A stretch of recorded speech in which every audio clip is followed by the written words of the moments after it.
test yesterday or coming. Great, okay. So I don't think it always is better when you can see my face and know that I'm smiling at you. So I know I need to stand near the mic so folks on Zoom can see too. Good morning. So nice to be with you all. Since there aren't that many of us here, would you just mind going around and sharing your names and where you live with me? My name is Aviva. I'm a community organizer with the Essex County Community Organization. And I'll say more in a minute about what that is and share with you about our work, but I would love, good morning. I would love for just to get to know who you all are. Do you want to start, Kelly? I'm Kelly. I live in Beverly. Great. Let's go around background. I'm Bruce. I'm from Gloucester. I'm Meg. I'm with Great. I'm Alan and I'm from Ipswich. I'm Donna and I'm from Newburyport. Okay. And I'm Dave and I'm with Great. Great. Okay. And what's your name? What's your name? You? Yes. Oh, Alan, I'm sorry. Hi, Alan. Good morning. Did you already share your name and then we? Oh, okay, yes. The mask, it's so bad. I thought you were talking and then you introduced yourself again. I was like, wait, your name just changed. No. I see now. Okay, great. And for folks on Zoom, we were just introducing ourselves. I know you couldn't hear other folks' names. Good morning. So great, and folks will keep filtering in. I'm just going to get started, and I'm also going to pass around for those who are here. This is a children's book, not a clipboard, but something for you to lean on while you write. And a sign-in sheet for me, it's really helpful just to be able to reconnect with you later. And if you don't want me to connect with you, you don't have to put your email. And if you want to write me any notes, once you've heard more of what I talk about, if there's something particular you're interested in, you can write me a note. Is there any chance since you tested positive, is there any motion for hands? She didn't test positive. She tested negative. Oh, did I say positive? You said positive. Oh my goodness. I would never do that to you. I heard negative. You said positive. She said positive. Yes. I am so sorry. Oh my goodness. No, it was negative. Yes, thank you. Just announcing to the internet and everyone that I tested positive and I'm going to take off my mask right now. Oh boy, that's a really calming way to start your Sunday morning, huh? I apologize. Negative, definitely. Okay, so my name is Aviva and I'm a community organizer with the Essex County Community Organization. I've been working there for about 3 years. Good morning. And ECCO is a multi-faith network of which Christ Church is a part. You've probably heard of ECCO before for that reason. We're a network of about 60 faith congregations and organizations of lots of different stripes and backgrounds. And what we do is we work to build relationships across race, class, and faith. And our goal, the way that we write it in our mission, good morning, come on in. Our goal is to put human dignity at the center of public life. So it's kind of a little bit cryptic. What we actually do is that for about 40 years, ECCO has been working to organize and train people of faith to create policy change around economic and social and racial justice. And so again, for those who just walked in, my name is Aviva. I'm a community organizer with ECCO. I'm going to share a couple of things that we've done recently to give you a sense of our work, and then I'm going to show a little video of some of our work, and you'll see pictures in the video that you'll be able to tell are from the different things I shared. I'm just going to adjust this. I'm so short, I always adjust it way down, but then I end up bringing it back up.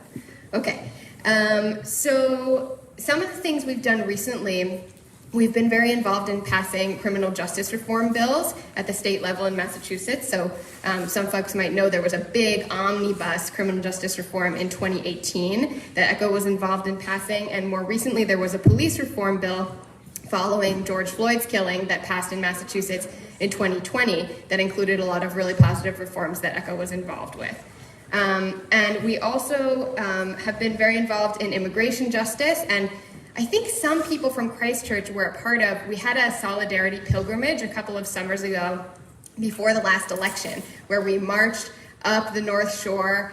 We went sort of all the way from the John F. Kennedy building, where there's a lot of immigration-related offices, and up into a detention center that is basically there's 76 miles, and there's a detention center in New Hampshire that's near the border. And so we marched for a week, 76 miles of community members, and the goal of the march was really to raise awareness among candidates who were then in the primaries for the presidency around what was happening with children in detention at the border. And a lot of ECCO's immigrant leaders and our faith leaders marched together, and we carried a symbolic child-sized coffin to symbolize the deaths of children that were happening at the border. And we called on the different presidential candidates that we were able to meet at some conventions, especially in New Hampshire, along the way, and got a commitment out of a bunch of those different candidates, including Biden, that they would pause those child detentions at the border and reevaluate policy when they came into office.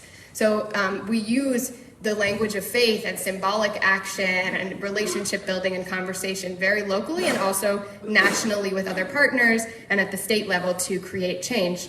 A couple other examples of our recent work: we've been doing a lot of work with the Lynn City Council and the Lynn Police Department. For about 8 years, we've been engaged in deep relationship building of community and police there.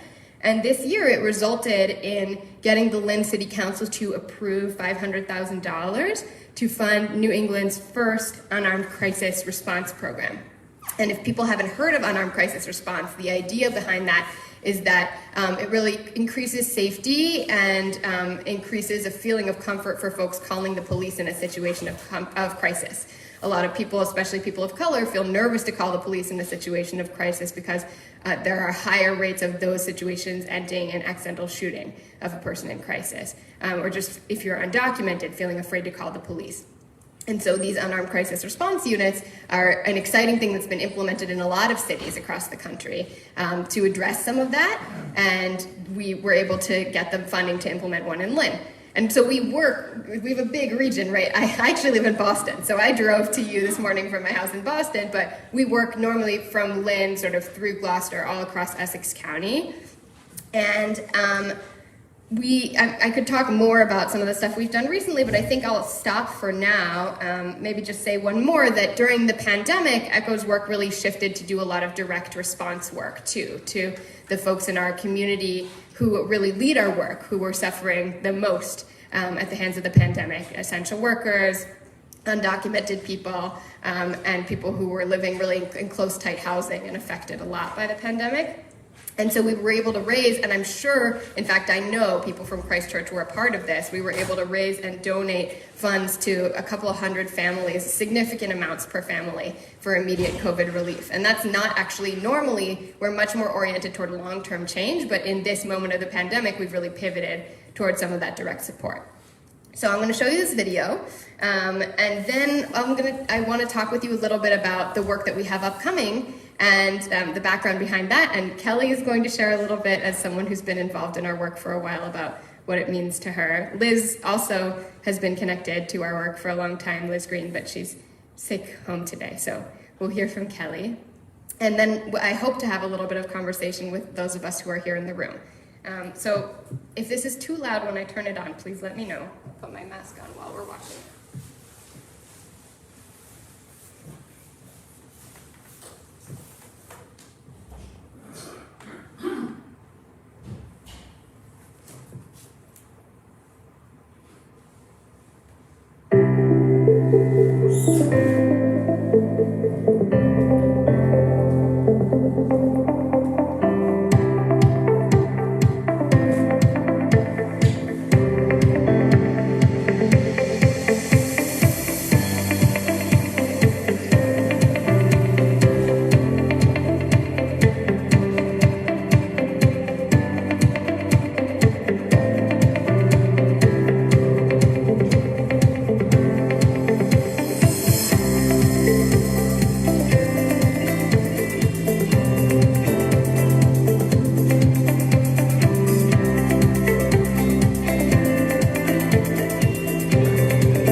Okay, great. So as more folks have come in, I just want to encourage, if you're willing to continue to pass around that sign-in sheet that I had earlier, it really helps me, especially if you introduce yourself to me later, then I can remember who you are.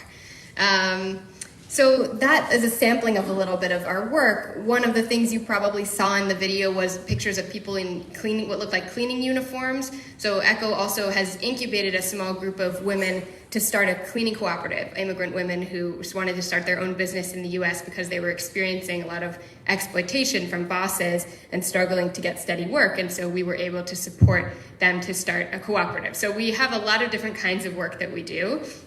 And what I want to talk about a little bit now is the work that we're embarking upon regarding housing and affordable housing for this coming year, and really invite a conversation around that. Hi, Heidi.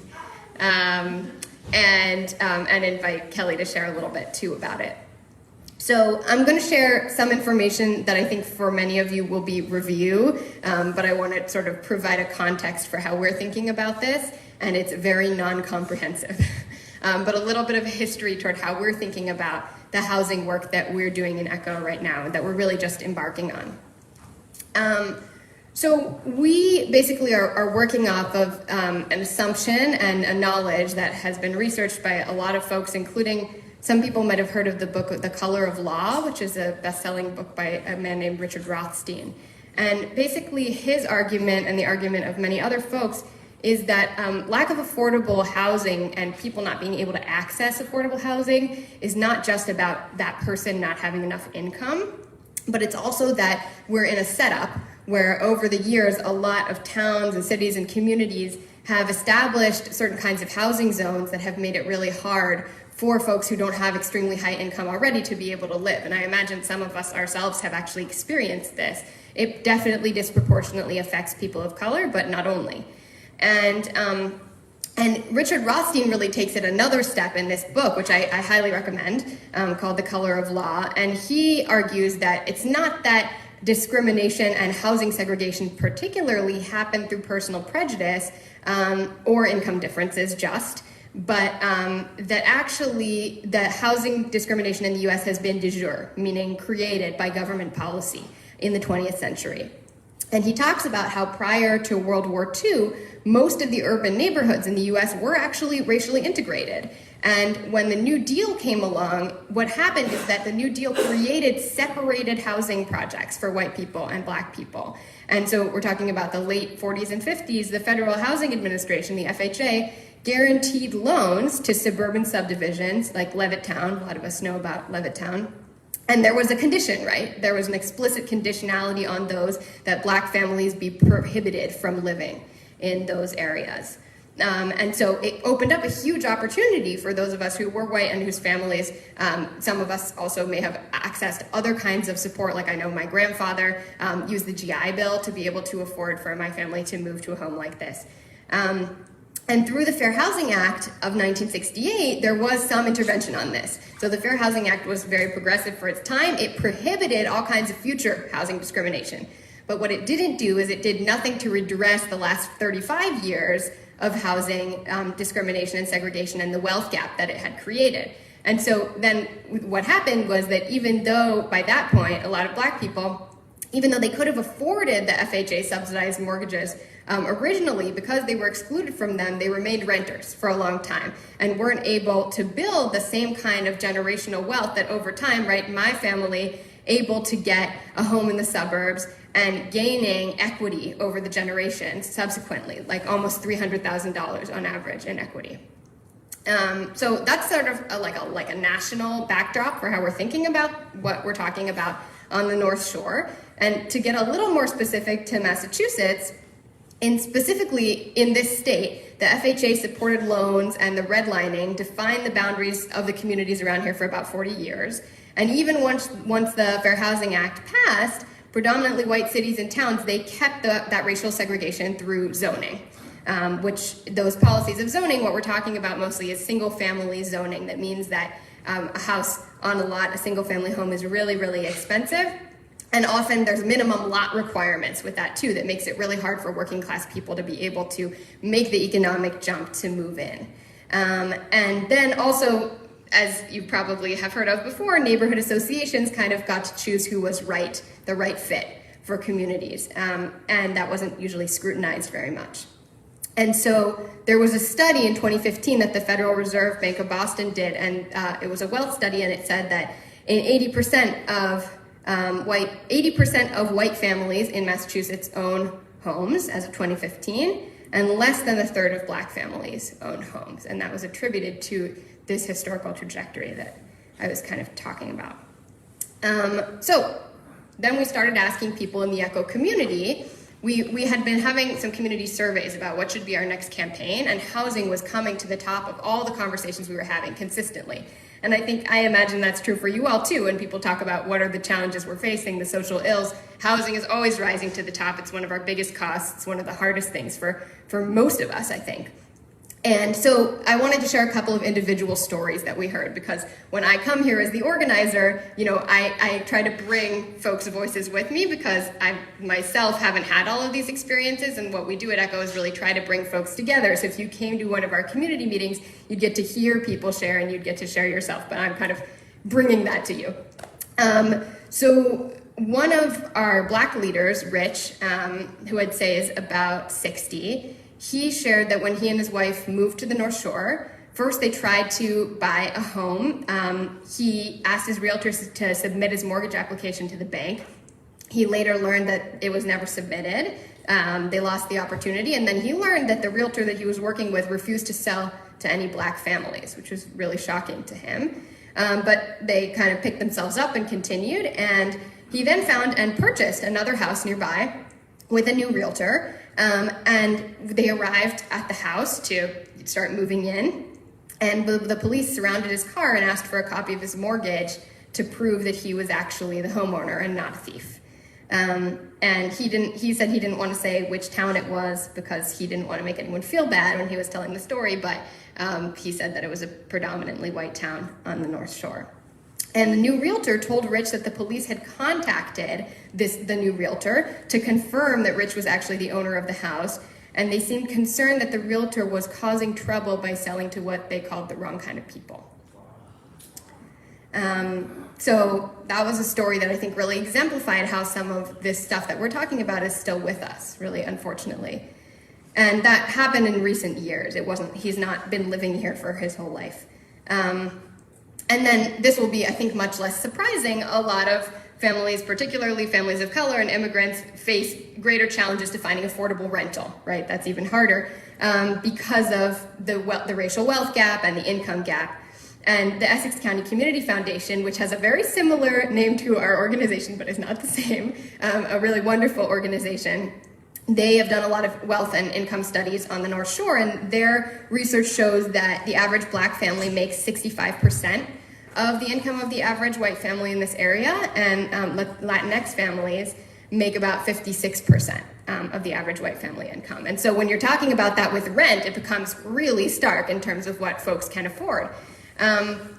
And so in most of the immigrant families in the ECCO community are households led by single mothers, multiple children often, and so the rent costs become even more stark for them. And so one of our leaders who was sharing with us, we say leaders, we're talking about like community volunteers, community members. That's the word that we use in organizing. Her name is Maria, and she lives with her 2 children and her brother's family and her father and her two additional roommates in order to make the rent affordable in an apartment.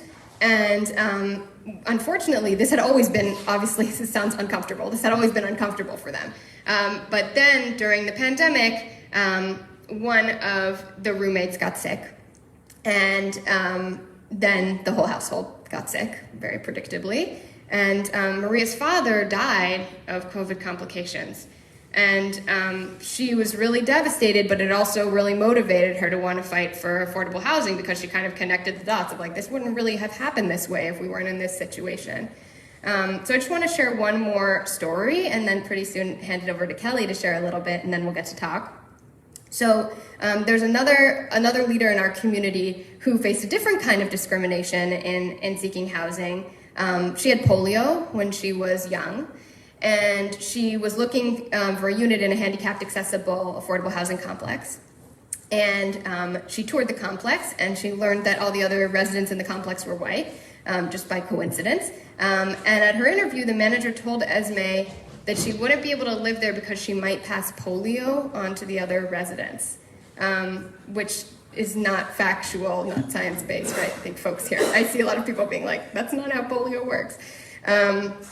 And then what happened was that a bunch of ECCO clergy members intervened to support her, which is really the strength of our community, that we're able to show up for each other in that way and point out that this really made no sense and seemed like it might be xenophobic. And she was then allowed to rent the unit. So I think that's a good example of how we were able to show up for each other, but obviously folks shouldn't have to be facing that kind of thing. So I'm going to tell you more about our housing campaign and the work that we're going to do now. Do you want me to say a little about that before you talk, Kelly? Yes? Okay, great. So I'll say like 2 more words about that and then I'll stop.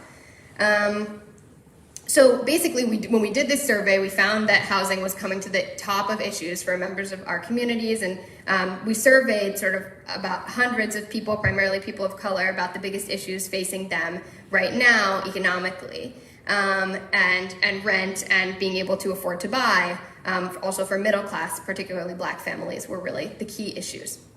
And so we were looking around trying to think, okay, what would actually address root causes around this, instead of just, we wish that we could be the kind of organization that would provide rental support for people, all day. And we actually were able to support people to apply for some loans during the pandemic, some state-sponsored funds for that, but that is not a long-term solution. And so I imagine some of you have heard before from Harbor Light Community Partners and Andrew DeFranza about affordable housing. You're familiar with their work. So in a conversation with them, we learned about a really exciting opportunity that's happening now. And we're still exploring whether this opportunity is the right thing. And so we're talking to people in congregations about it. What it is that you may have heard that there's a new state law that was passed recently, and the goal of the law is particularly stated to redress some of the negative impacts of discriminatory local policy around zoning. And what it is, it's a measure through the Housing Choice Act that Governor Baker passed, and it says that all cities and towns near MBTA lines, near the public transportation, need to create a zone for multifamily housing.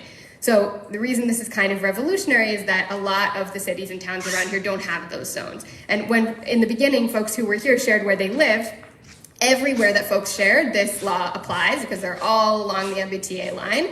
And some of them have more multifamily zones than others, but almost none of them have, many of them are out of compliance with the state guidelines already, even before this, and some of them would be if they decided not to comply with this. So that's the rub, is that the law's passed, but now every city and town has to decide if they want to adopt it. And what would it mean to create this multifamily zone? Basically, the idea would be it wouldn't build affordable housing. It would create a by right area, which means, to my understanding, that basically then developers are able to build multifamily housing without jumping through a lot of hoops, only in that specific area.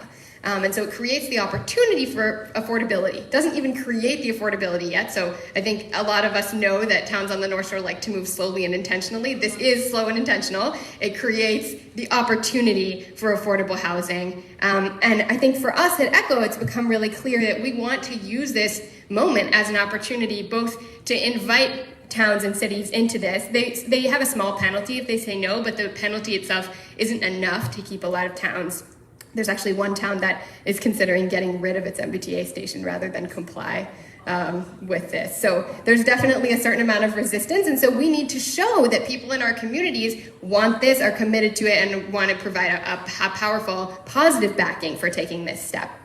And there's a lot of funding available to help build the affordable housing if the zone is created. The barrier is not money right now because the Build Back Better plan also has some money for this. But the barrier is that there's not enough places approved to build the multifamily housing. And so when we're not approving those places, we're keeping people out. So we're exploring right now, okay, different cities and towns, we're building research teams. Would this be meaningful in your town? Is this possible? Who are the key decision makers? Who might be the allies? And we're essentially in a research campaign and would really love folks who are interested, you don't have to work in Hamilton Wenham on this because you go to Christ Church. We're excited to work with you in whatever town or city you live in. And so that's like where we're headed. And so now I want to have a conversation, and I'm mindful of the time too, so hang on. What time is it? Because my computer's too slow. Oh, thank you. Great. Okay, Kelly, why don't you come on up? I'm going to step back and share a little bit about your time with ECCO, and then we'll have a conversation. Hi, Kelly Gentry. I've been involved with ECCO as a member of Christ Church for a number of years.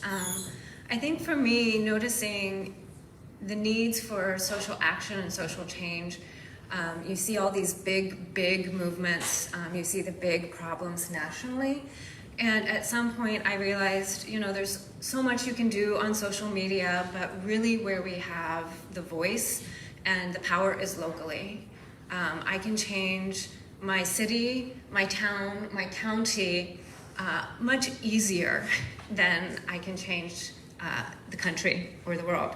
And Essex County Community Organization has been a way to do that, and also I really appreciate how it's led by people of color making the decisions for what matters for them and really following instead of leading in those areas. And it's fun on the meetings, especially, the one part of the pandemic is everything's on Zoom, but a really cool thing is that you can log in your language, so you hear all the people speaking in Spanish, but it's automatically like you have a translator, and there's always everything is bilingual, which is really cool to be a part of. Just this past week, we were part of a Zoom meeting on this affordability housing stuff, and the stories that Aviva shared were shared there by individuals. And it's really heavy to hear these stories about discrimination, about being blocked from housing, about not having the money and having to not pay your electricity bill all year because you're paying rent, and then when you get your income tax, that's when you pay your electricity. Hearing those kind of stories, and then I had the opportunity to share, and what I shared was, our community has worked for affordable housing. The church community that we're in Hamilton Wenham, and it was great to do that, but it was also sad that the community fought it. And to say that in a Zoom room of people that were experiencing that was hard for me. It was humbling to hear their stories of need and say, yes, we stood up for it, but the community fought it. Like, we want our community to be more diverse, we want it to be open, but there's resistance, and that's just, it's not fun to say that. It really isn't, especially around those who are sharing such vulnerable stories of need. One person after that also shared, and I think it's a sentiment that's well-deserved. There's been a lot of stuff in the news of white people saying we're behind you, we're against this, and posting stuff. But this has continued for generations. I think there's, in some places, we need to step up and actually do it. And although we say that we're behind it, I think many people are like, are you really willing? Are you really here for us? And at first hearing that, it was kind of like, ugh. But then as I see where that's coming from, because for many generations, we've been working on this, and it's still here. So I think that's understandable, and it also makes me humbly want to come to this and do what I can to address these issues of affordability in our own communities. So that was my experience just recently. And whether it comes in our own communities or whether it's a different way to help those as determined by them as the most need, that's what we're going to do. So I'd love it if you guys all come in and join with us in this endeavor. Thank you. Wow. It's funny because I was talking with Kelly on the phone before I came, and she was like, oh, it's so good you're coming because people are so tired of just hearing the people in the church talk about why they do it. But to me, it's like, that's the real testimony. I didn't even need to come. It's like, that's very powerful for me to hear. And I think that is, the voices of individual folks, for me, that's really what keeps me in the work, and seeing the deep commitment that people in towns all across Essex County really have to change. Yeah, it's like why I love doing this. So it's a little hard to have a conversation because there's folks on Zoom, and so I need to repeat the essence of what you say into the mic after you say it, and I apologize because I will not succeed in repeating everything that you say back, but I still I want to get to talk with all of you who are here in person.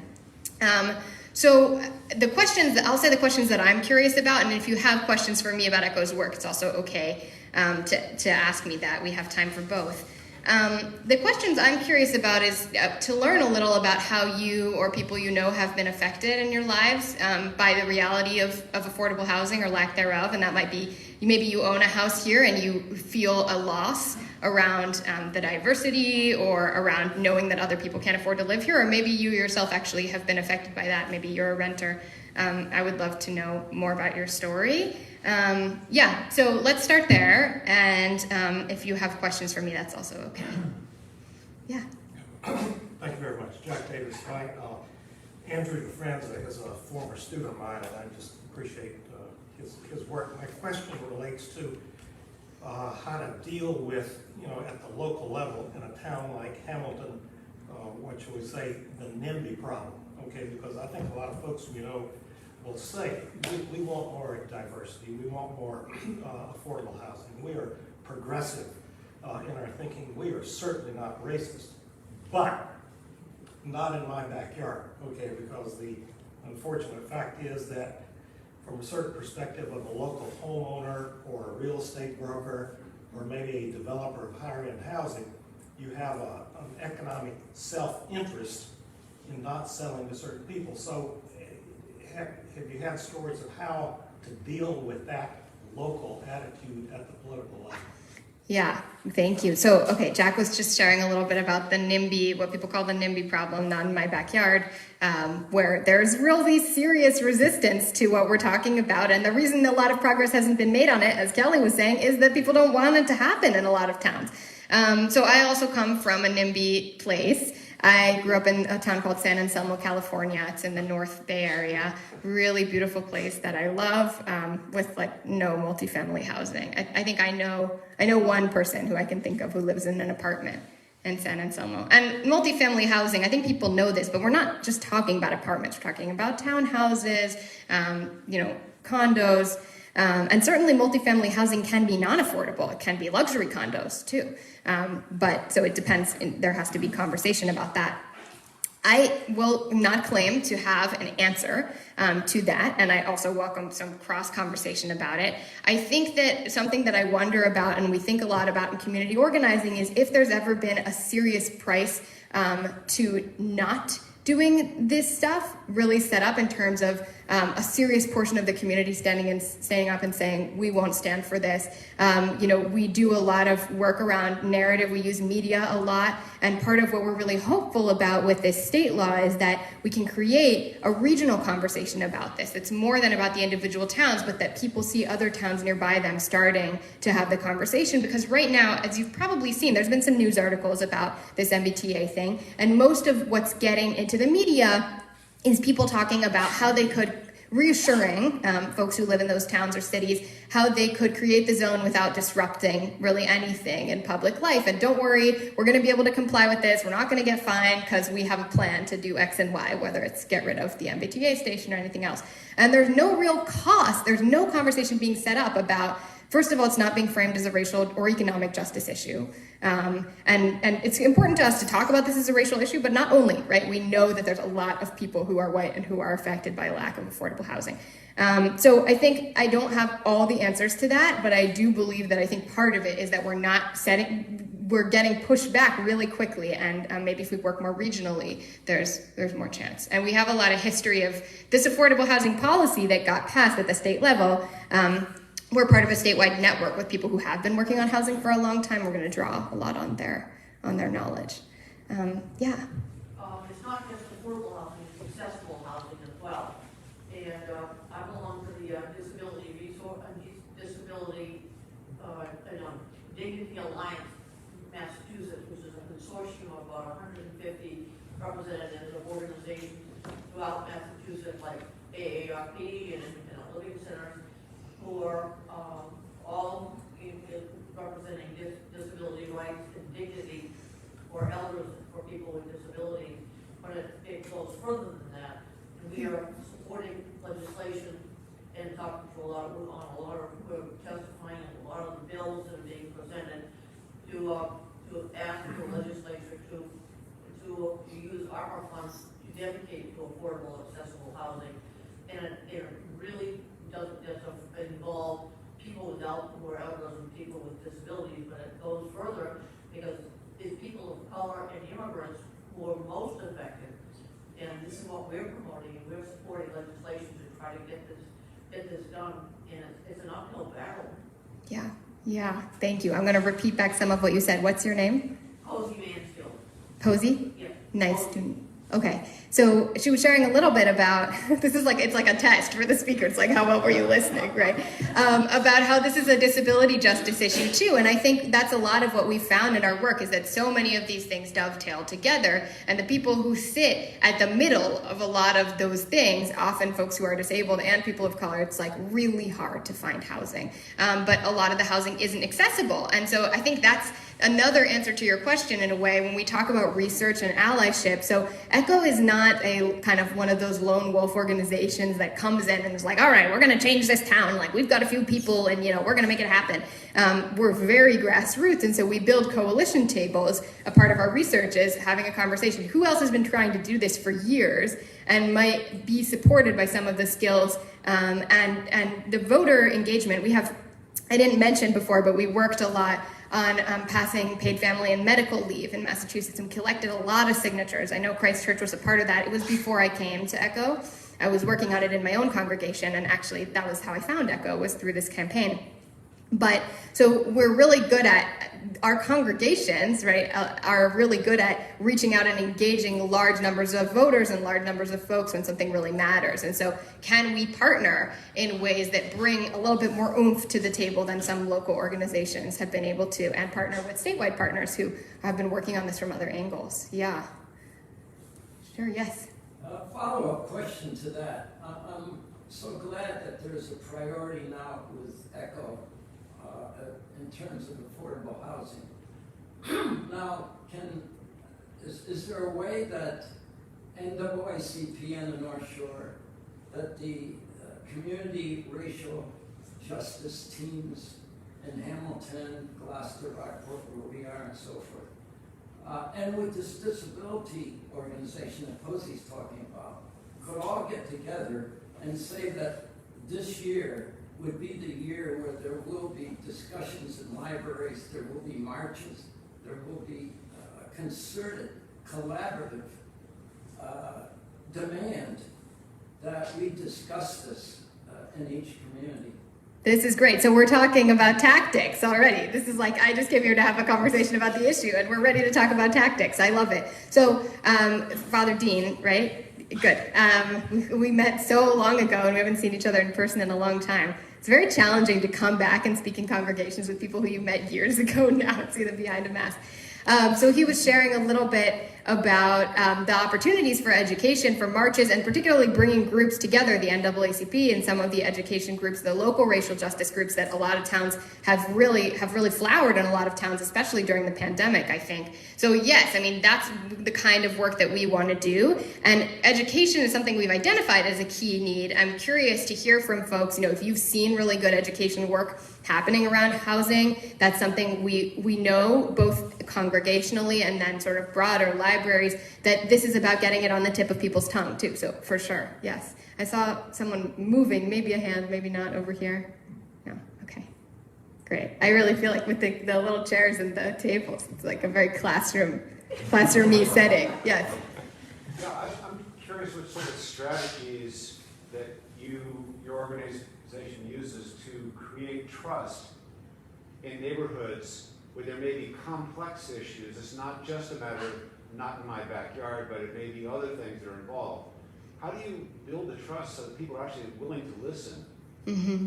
Yeah. to this cause? Yeah, so the question was about building trust in communities where there's multiple things going on. And I think that's nearly always true, that it's not actually as simple as like, this zoning law is a racist law. Usually there's complexity around, the way people have feelings about traffic. People have feelings about, I moved here and it was a certain way. So I think I'm just going to share one anecdote that was really interesting. I don't think it 100% answers the question, but it's a start, which is that in Salem right now, folks might have heard, Salem is sort of in a process of exploration as a city around housing, and they're soliciting feedback right now from community members. And the city of Salem, it's called a housing roadmap that they've come up with. You can look online, it's interesting. And so as a part of this, they've created all these bilingual materials where they're asking people to have, it's called a meeting in a box. And it's supposed to be you and a few of your neighbors, 4 to 8 people, to talk about what you've faced in terms of housing and give feedback to the city. And we are embarking on doing some of this locally. Some of our leaders, when they heard about the campaign, they were like, oh, this is happening, let's have the conversations. And one of our leaders is sitting down with a bunch of her neighbors that are a part of a group in Salem called Not for Salem, that some people have probably heard of, that is combines a bunch of different concerns that sort of fall in the category you're talking about. Environmental concerns around new development, concerns about, wanting, I think there are people in the group who are very like, I want to keep the town the way it is. Salem obviously is a very historic town. And she said, look, I think the best way to do this is for me to sit down and talk with them and just hear. And I think we do a lot of relational work at ECCO. The core unit of our work is a one-to-one conversation. So this format, I'm really enjoying talking to you all, but it's not our normal format in a lot of ways, certainly not with the organizer at the front. So I think that, and it's slow work, and the benefit, again, I think, we're really still exploring whether this zoning proposal is going to be the most effective in different towns, and it's possible that it will turn out that there's something else that will be more effective.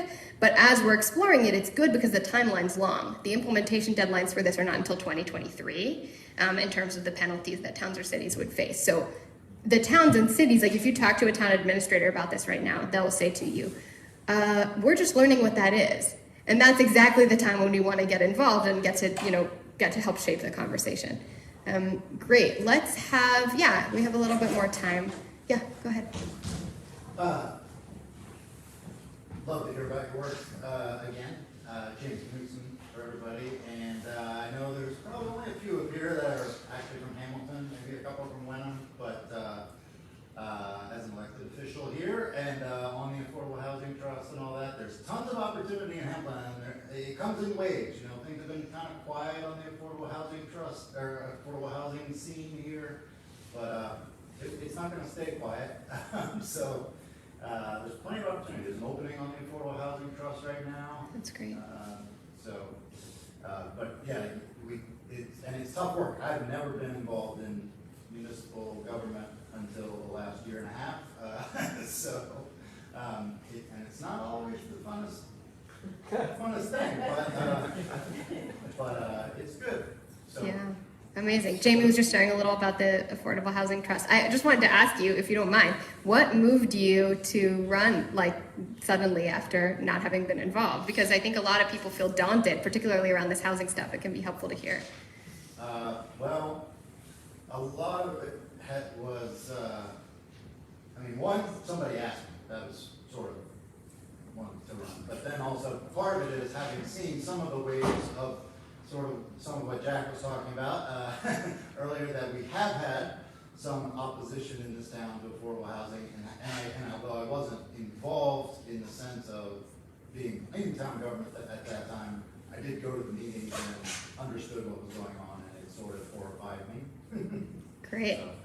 Great. Okay. Well, I can't repeat that well for you, but he was sharing about feeling motivated by wanting to understand and meet with people who were opposed to the things, the affordable housing and other stuff that it sounds like they're really important to you. I think in the remaining time that we have, do folks have other questions or things? I'm going to pass around my cards too. Yeah, go ahead. One more time, to follow up on what Jack was saying. I think it's important for community leaders to create the awareness, to go out to the community and create awareness, so that people they trust, people in the community trust, and would listen to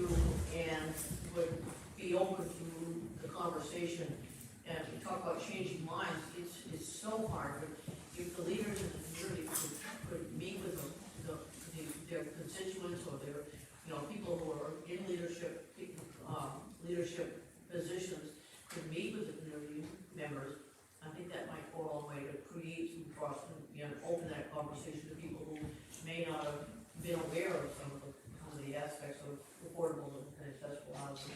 Yes, yeah. So just talking about having community leaders come and talk with people who have real questions. I think a lot of times people assume that in smaller communities that's happening. And I think the reality is that it's actually often not happening, or we have personal relationships and we don't talk about these things that are really hard. And how can we actually take advantage of the fact that we have personal relationships? We love living. I know I loved living in a small town growing up and really felt like that was a part of who I was. But we still didn't talk about the hard things, and then nothing changed. And so how can we take advantage of that? Yeah, I think that's key. Yes? Hi, Carolyn McDowell. My question is just around maybe tips or places to point us for sort of the 101 kind of information on this. Like, I think a lot of people connected to the issue feel passionate and kind of know where to show up, showing up at a town meeting to be able to speak to this. But a lot of people who are doggedly opposed to it show up to those town meetings too. And I think there's this whole segment in the middle. It's not that there isn't compassion, it's just maybe there isn't enough education to understand how and where to step in.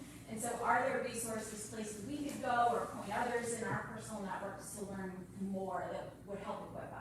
Great, thank you. Yeah, I heard two things in that I think are really key. One is just about getting good resources and materials, which I'll speak to. And the other one is about, in organizing, we have this tool we use called the spectrum of support. It sounds fancy. It's like a very basic concept that I think we all use all the time in our lives, which is we meet someone and we're trying to convince them or talk to them about something, and we think about them on a scale. Is this person already 100% with me over here on this part of the scale? Are they somewhere in the middle, or are they totally committed to a different ideal and unmovable? And for us, we know that on issues like affordable housing, majority of people are in that middle slice, and those are the people we want to focus on. We are not interested, similarly to how people think about electoral politics strategies, we're not interested in folks who are really committed to a different position, so much so that, they have clear moral and ideological reasoning around it.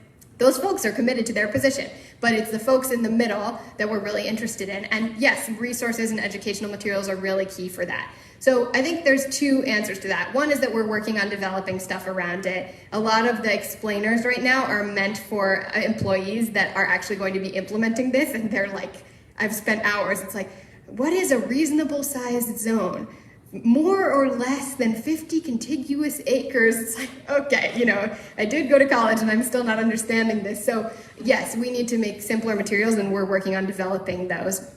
But also, I think that part of it will be about the research in individual towns, because the way that things get decided is very different in different parts of the North Shore. And so some of what we can do is, as we create research towns in different areas, so if you're on the Beverly team, you can have a conversation with folks in Peabody or folks in Salem, which might be working with similar decision-making structures and similar costs and benefits in those kinds of cities, versus someone in Marblehead might have a lot more interesting conversation with someone in Swampscott. Swampscott's actually kind of an outlier in the way that their voting and town meeting style happens. But and then Gloucester would have a more interesting conversation with Peabody. And so we're taking that regional view and able to help people figure out, okay, once I know something about how this would work and what the barriers would be, where the zone could be, some of that nitty gritty, then I could actually create a material for my community that would really be easy and clear. So part of the answer is we want to work with you on that. Yeah, Heidi, I saw you raising your hand, and then, no, you weren't. Okay, great, go ahead. I'm sitting here thinking, I'm sitting here thinking how we should try to understand our opponent. I think of this lovely fellow over here who always tells me to think of 3 good things about the candidate that I don't like. And so I think we need to sit down and think what our opponents are doing. And you're saying you're coming from a faith-based group. Why not talk some of that talk? Okay. That it's not about maximizing the value of your house. It's not always about money, all right? That you may say to people, we want to keep it white because it keeps the house prices going up. I mean, we've got to do this on all fronts. I'm so tired of hearing about money. I'm so tired that we're not talking about things that bring us here every Sunday. Yeah. So, I mean, I think I can first of all, thank you. That is a lot of how we think about it. So I'll share two things. I'll share personally about how I think about it in terms of my faith tradition, and then also a little about the strategy. I'll start with the strategy. So we have a Clergy Caucus at ECCO, of which Father Dean and Father Patrick are a part. And the first thing we did when we started to work on this is brought together the Clergy Caucus and had a conversation about what are the core stories about housing and loss of housing in our faith traditions that are the ones we really want to uplift in the conversation about this. And, that's both a part of sort of the messaging strategies that we think about with media, but also the conversations that we're having with individuals. I also could have shared, I think, at the beginning, and I'll share now. So I'm Jewish. I grew up in a conservative, I always am confused, the small c, the large c. Conservative Judaism is a type of Jewish tradition, not a political stance. And in our community, we talk a lot about the experience of desert wandering and what that meant for the Jewish people. And we have a holiday, there's a Jewish holiday some people might know called Sukkot, where what we do is in the fall, it's a harvest-focused festival, but we venture out of our houses and we build these temporary huts that we're supposed to dwell in. So some people sleep in them every night. A lot of people eat in them for all their meals for 7 days. And there's a lot of different reasons why, but the core reason that's given in the Torah for this is because your ancestors dwelled in these temporary dwellings when they were wandering in the desert and they didn't have anywhere to go, and this is how God protected them. It's creating and allowing them to have these temporary dwellings. And it's very vulnerable. Even in Northern California, we used to sleep out in the sukkah when I was little. It was cold. And, one of my first experiences of sleeping outside, we're on the deck, so we're next to the house, and it's bizarre. You're right outside of the house, but you can't go inside the house because you're supposed to be sleeping outside. And then there are people who sleep outside on the East Coast during this holiday to really experience the vulnerability of what it is to not be able to access housing. And I think in this campaign, we're not only talking about sheer homelessness, we're also talking about extreme conditions where you're living with a lot of people and you don't have what you need. But for me, I think, how can I use the stories and traditions of my faith to really access what that vulnerability is and have a conversation about what the imperative is from our faith traditions? And so I can't myself do that from a Christian perspective, but that's what makes us so strong as a faith-based organization, is that there's many more Christians than Jews in ECCO. And, I would be excited to hear, and if you want to come talk afterward, I'll stay around. I know you all have service coming up. But to hear some of what comes up for you around that when I ask about faith narratives from your tradition around housing. So I'm going to wrap us up in a moment because I know it's about time. I'm just going to say one other thing about a different part of our work in case it interests you, and then if you want to know more about it, you can come up to me later. We're not only working on housing, we're continuing to do work around unarmed crisis response and policing, but our other major work is around immigration. And we've been part of a campaign for a long time to make sure that there's access to driver's licenses for everyone in Massachusetts, regardless of documentation. Something that a lot of people don't know, there's 14 other states in the country where if you're not documented, you're able to take a driving test, access a driver's license and insurance, but in Massachusetts you can't. And so if you have to work and you have to get your kids to school, that means there's folks on the road without a license, without insurance. It's not safe for any of us. And if or if you're really trying to not have to break the law, you don't have a car and you can't drive. And so a lot of our community leaders in ECCO, it's a really, really core issue for them. And it's actually quite close to passing in the legislature. We've been working for 15 years on this. And it is unbelievable. All kinds of states with less progressive, reputations than Massachusetts and Republican governors have passed this. And Massachusetts hasn't. And we're very close to it, really in a hopeful place. And what we're doing right now is working on getting mayors and city officials to sign endorsement forms to sort of bolster the support of our state representation. And so if you're interested in knowing more about that, also we've had 58 law enforcement endorsements. ECCO has a lot of relationships with police chiefs, and we've been having those conversations. So if you're curious, if your police chief or your mayor or city official has signed and you want to talk about that, happy to talk about that too. And I'm just so grateful to all of you for your time and attention on this really cold day that you came out to share and talk. So thank you.